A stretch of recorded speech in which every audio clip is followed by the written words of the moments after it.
Severance is one of the most cerebral and satisfying shows of the last decade, a throwback to the twists and mysteries of peak watercooler discussion TV for a post-pandemic work-from-home world. It's been a minute since the series debuted in 2022, so you might need to jog your memory with the new season set to release on January 17th. In a minute. This is everything you need to know about Season 1 of Severance. Severance centers around a massive megacorporation called Lumon, the poor unfortunate souls who work there, and the folks on the outside who are trying to understand its secrets. The twist is, those last two groups are the exact same people. Certain Lumon employees elect to undergo a medical procedure called severance, which installs a microchip inside your brain that splits your perceptual chronologies into two spatially dictated personalities. In other words, once you go down that elevator, you forget everything about your life on the outside. It essentially creates a separate you, one that wakes up on a conference room table one day with all the experiences of a newborn infant. Hi there. You on the table? I wonder if you'd mind taking a brief survey. Although they can still reason and converse and do the strangely banal jobs that they're paid for. They're a completely separate mental being that stops existing when you punch out of the office. And when you lose your job, that sentient consciousness, that person, vanishes forever.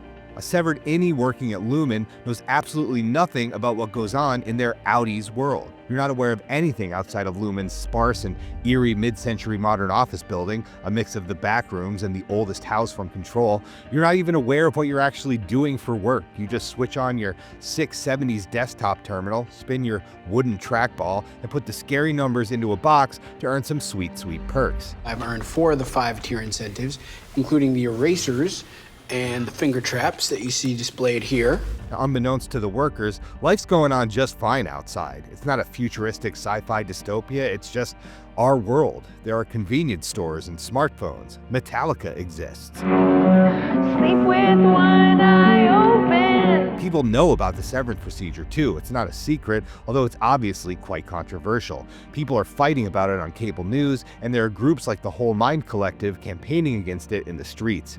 We never quite get the gist of what exactly Lumon actually does or what the workers are accomplishing, but as the season unfolds, we learn about the fiercely devoted cult that surrounds its 19th century founder, the revered Keir Egan, and his descendants who currently run the company. It is this great and consecrated power that I hope to pass on to all of you, my children. Mark Scout is the main character. He's a former history professor who lost his beloved wife Gemma in a car accident. He quit teaching and hit the bottle, so unable to overcome his grief that he instead chose to have his painful memories severed every day from 9 to 5. His pregnant sister Devin and her dopey pseudo-intellectual husband Rickon do what they can to support him, but he's a mess.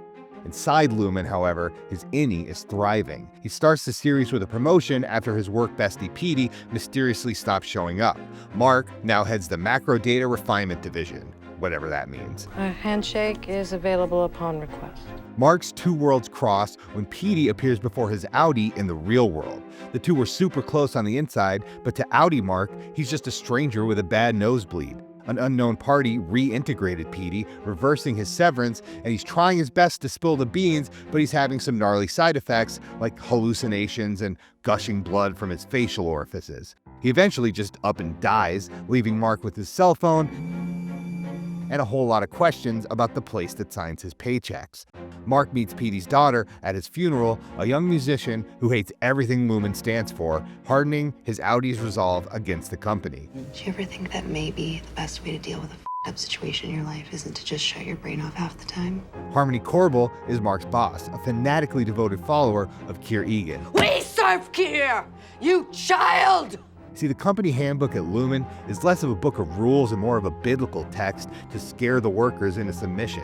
There are paintings and sculptures all around the building that propagate the worship of Keir and his lineage. And Corbel is a true believer. She has a shrine to the company founder in her house, and there are clues that she was raised in some sort of religious school that indoctrinated her in Keir's teachings. Corbel isn't severed, so when she's not at work, she spends her time spying on Mark for reasons we don't yet know. She poses as his neighbor, Mrs. Selvig, and eventually finagles her way into becoming his sister's lactation consultant. Now you try. Corbel is clearly up to something, but she's not above keeping things from Lumon's mysterious board even while doing their dirty work.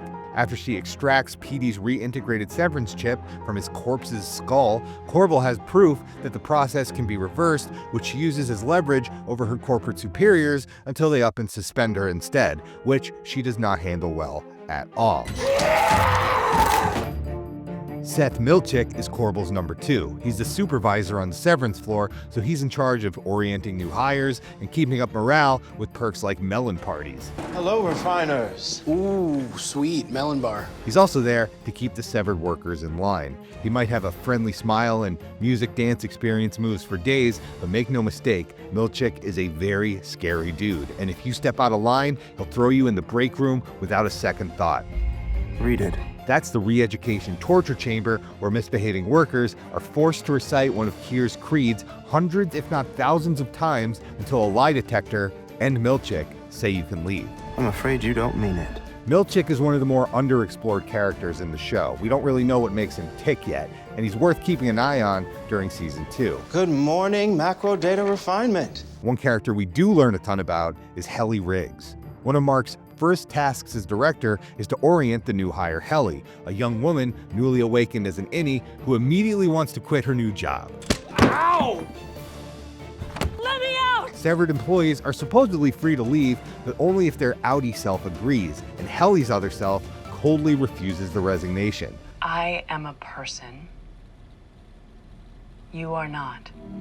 Your resignation request is denied. This only strengthens any Helly's resolve. She tries to sneak out messages to her outie, but gets caught by the elevator's code detectors. She gets more and more desperate and even threatens to slice her fingers off, but her outie basically tells her to knock it off.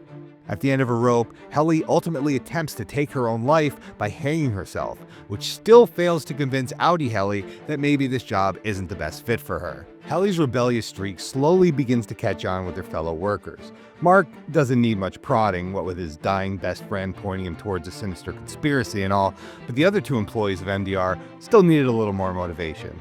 If it's a deeper meaning she craves, she should see the perpetuity wing. At first, Irving Bailiff seems like a stick in the mud, a man who believes wholeheartedly in Keir's wisdom and tries to keep his coworkers towing the line. That said, he's not above his own transgressions, like falling asleep at his desk and having nightmare visions of ominous black ooze seeping from the ceilings. Irv begins to change when he meets Bert, another veteran severed who works in the optics and design department. The 2 quickly develop feelings for each other, something frowned upon by both Irv's bosses and his colleagues. See, the folks at MDR and O&D are extremely wary of each other. MDR believes that O&D was responsible for a murderous coup attempt decades prior, while the O&D peeps think that MDR workers are secretly mutant monsters. All this is, of course, Lumon propaganda designed to keep the departments isolated and afraid, spread by the same paintings that Bert is paid to produce. It's called the macro data refinement calamity. Dylan George is the last employee of MDR, a sort of sci-fi Dwight Schrute who prides himself on his performance and boasts about all the amazing perks he receives. 100% is tier 5. That gets you a caricature portrait. You'll note I've accrued an embarrassment of wealth in that regard. He seems to genuinely love his job as a severed, but even the promise of more finger traps and deviled eggs aren't enough to keep him from being curious. Yes! Hater! First, he starts reading a book written by Mark's doofy brother-in-law that was mistakenly left in the Lumon building by Corbel. Outside, Rickon's opus is a list of hilariously vacant platitudes and self-empowerment affirmations, but to the naive severed, it reads like a revolutionary text. Your job needs you, not the other way around. Still, Dylan remained a happy worker, at least until the night that any Dylan wakes up inside his own house with Milchick interrogating him over some contraband he swiped from O&D. Surprise, this is the overtime contingency, and it means that you're not safe just because you're not at work. Not only is Dylan horrified to learn that Lumon can switch his personalities whenever and wherever they'd like, the knowledge that he has a young son pushes him over the edge. As the season progresses, each MDR employee is driven toward rebellion in their own unique way. Dylan demands to know the name of his son and even winds up biting Milchick in a brawl. He's biting me! Irv is devastated when his beloved Bert is forced to retire from Lumon. Helly is determined to take down the company as an act of revenge on her Audi self, while a confused Mark just wants answers to the strange feelings he has inside, like why his innie is sculpting images of the tree that killed his wife, a vision of a car accident that the Severed should know nothing about. The MDR gang begins exploring the halls of Lumon, discovering bizarre rooms and hallways that raise more questions than they answer, like a room full of baby goats and the angry man nursing them. It isn't time! Their escapades prompt Milch and Corbel to beef up security in an attempt to keep their workers in line, but Audi Mark finds a way to bypass the lockdown. Remember Petey's cell phone?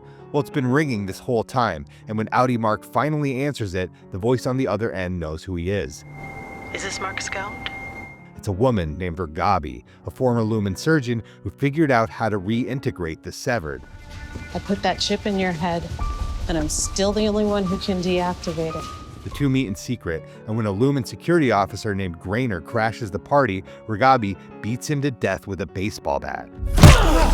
She gives a horrified Mark Grainer's keycard and tells him to finish what Petey started. Back inside, Mark's innie finds the card and the gang hatches a plan. They break into the security room and figure out how to activate the overtime contingency themselves, so their innies can reveal Lumon's depravity to the rest of the world. Let's burn this place to the ground. Then they get back to work, busting their butts so they can meet their quarterly quota and earn a highly coveted waffle party for their best employee, a bizarre after-hours ritual in the building's perpetuity wing, which is basically a church devoted to worship of the Egan. Dylan receives the honor and volunteers to stay behind as the other 3 MDR employees ascend the elevator, not knowing where or even who they will be when they wake up outside.